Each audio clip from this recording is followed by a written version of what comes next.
Welcome back to the C programming language in action. In this module, we're going to learn about pointers and arrays.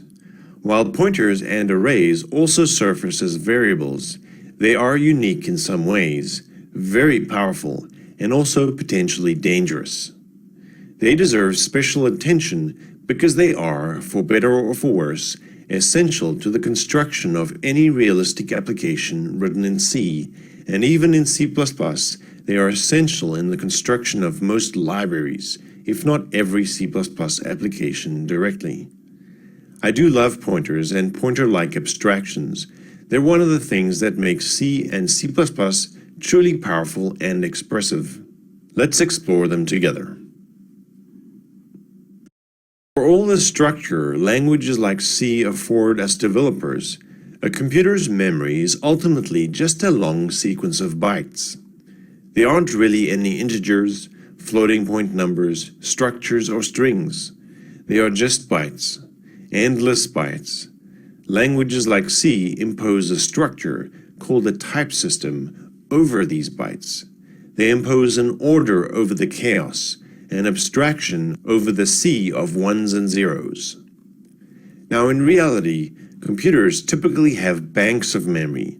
Even in a tiny microcontroller with a total of 32 kilobytes of RAM, there will likely be 2 banks of memory, but the processor will map them into a flat address space. So when I do this, I'm telling the compiler to set aside some bytes in memory, and given this variable name, to treat those bytes as an integer, allowing all the expressive power that this affords, but also limiting my ability to what makes sense for integers. So given that this variable is backed by some memory, we might want to know where exactly in the long sequence of bytes that make up the computer or program's memory this variable actually resides, or where its value is actually stored. And that's called an address. The address is just a number which points to the first byte in memory holding the value of this variable. We can get the address of this variable quite easily. That is the address of operator, returning the address of the variable. It's an expression. What shall we do with this expression? Well, we could print it out, although this is somewhat platform specific.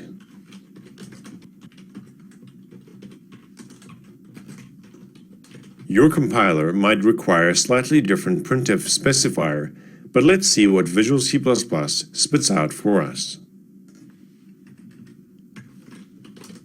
So that is, or was, the address or offset into the address space where the variable was located in memory. Here I'm using a 32-bit compiler, so this address is a 4-byte 32-bit number. I could have used my compiler's 64-bit compiler, in which case this would have been an 8-byte 64-bit number. Or I could have used an 8-bit or 16-bit compiler, and it would have come up with some other size. It really depends, and it's something you need to watch out for when you are playing with addresses directly. But more often than not, we don't actually care what the particular address is. Instead, we just want a pointer. So here again is the address of operator, returning the address of the variable, but I'm using it to initialize a variable whose type has a star following it. That denotes that the variable is a pointer to an integer. So P is a variable just like any other. It has a name, a type that restricts what you can do with it, and a value. The value just happens to be the address of the other variable. Of course, like any variable, this value can change. I can even leave it uninitialized. But that's not very safe. It could now have any random value, and the compiler and runtime would have no way of knowing whether this value is a valid address for some integer or an address to something else entirely. So we can initialize it to 0. And that's much safer.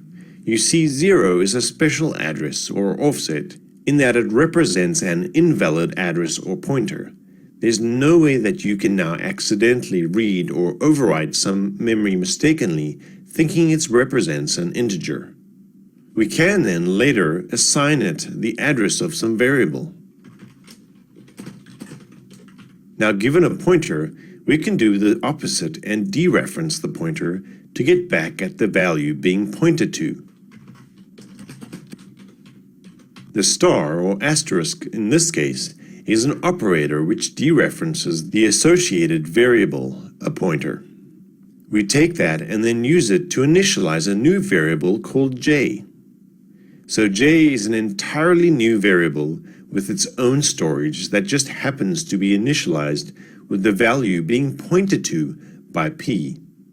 Now j is 1, 2, 3, 4, and we can continue to use I and p, and they are distinct variables. We can also use the dereference operator to assign a new value to I indirectly through the pointer. P hasn't changed. P still points to I. The value of I has changed.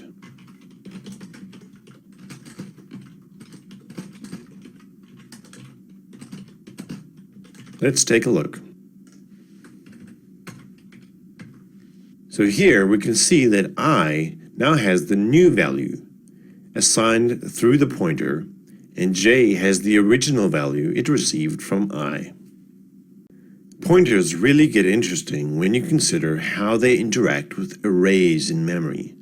Arrays of integers and other types, arrays of structures, arrays of strings, and so on.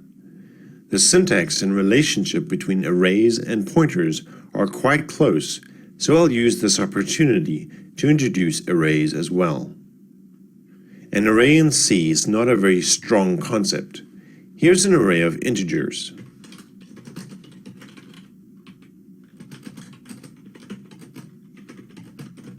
The square brackets indicate that the numbers variable is an array of integers.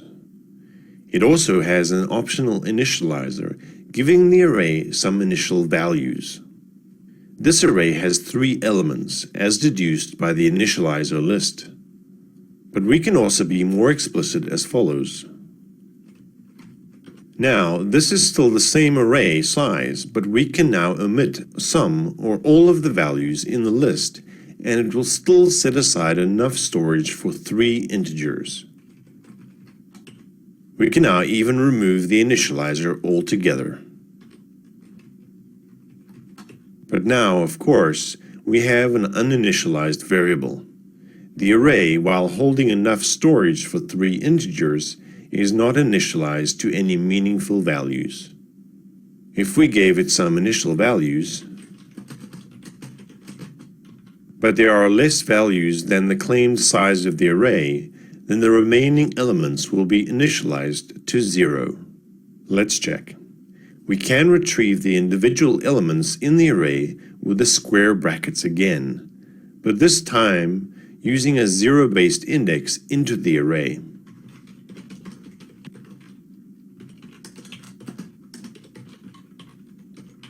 That's the first element in the array. The second, and the third. Okay, let's take a look.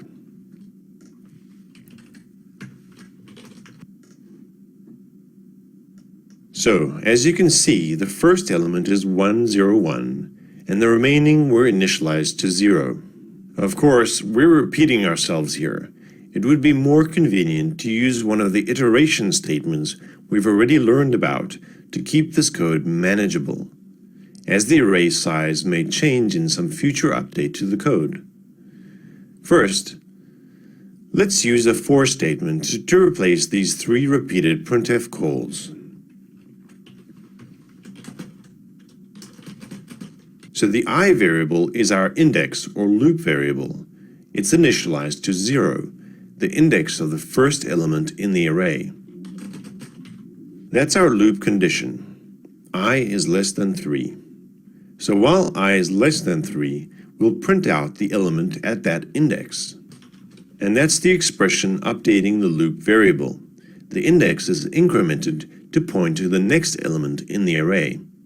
Now we can remove the repeated printf function calls.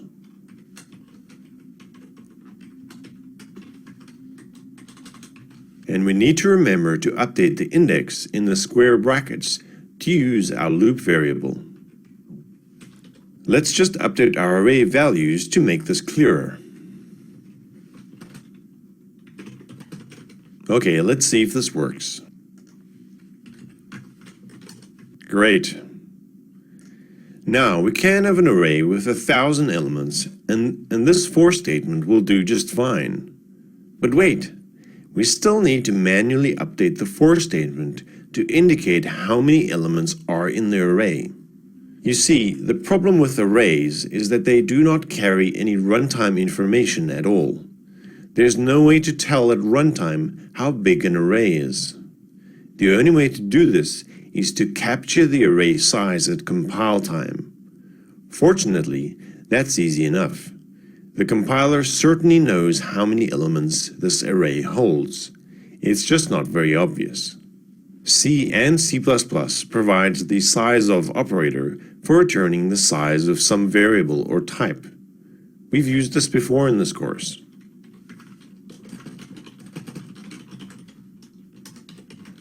The trick is that this is the size of the array in bytes. What would that be? Well, my compiler and platform stipulates that integers occupy 4 bytes. This array has 3 integers, so that should be 12 bytes in size. Great, but it's usually more helpful to have the size in elements, the number of elements in the array, not the number of bytes. Effectively, we want the same size that we declared above. We want to get the value 3. And we want to do so without hard coding it here. Well, we can do that by dividing this size by the size of a single element. Now, I could have divided it by the size of an integer, but that would have introduced another dependency or duplication that I would have had to maintain had I changed the type of the array in future. In this way, the size and type of the array can change, but my expression to determine the size of the array will always be correct. I can now use this value in my loop condition. Let's see. Great. Next, we'll consider how arrays relate to pointers. In this segment, we'll take a look at some ways that you can manipulate arrays with pointers. The array variable, numbers, is also a pointer in disguise. Much of what you can do with numbers, you can also do with our new p variable. You see, again, the C programming language has a very lightweight notion of an array. We could get the array size wrong, and we'd have no idea that we were reading beyond the end of the array bounds. It doesn't matter whether we use the numbers variable or p, the explicit pointer variable. It's just syntactic sugar. I can likewise dereference both.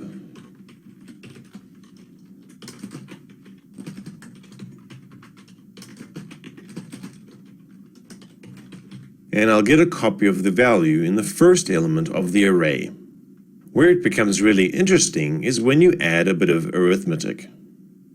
Because we can also increment the pointer, changing the address the pointer variable points to, so that we can then dereference another element. Now this is interesting. Now I have a pointer with an address pointing to the end of the array. Specifically, it points to the element 1 beyond the end of the array. The size variable is 3, so that's incrementing the pointer 3 elements in memory, not 3 bytes, but 3 elements.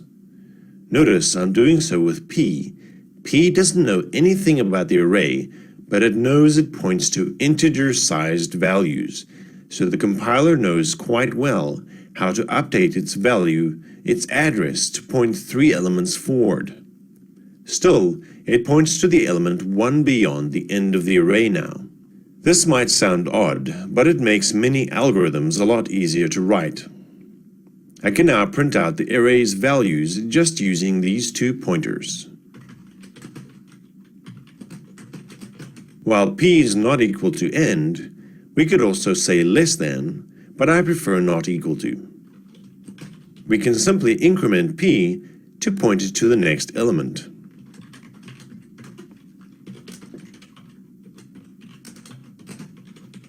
And dereference p on each iteration to print out the value, knowing that it points to a valid element as long as p is not equal to end.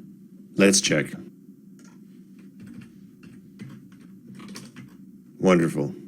Now obviously things can go terribly wrong if you mess up the math, but at the same time you can clearly see some amazing expressive power at your fingertips and the foundations for innumerable powerful algorithms.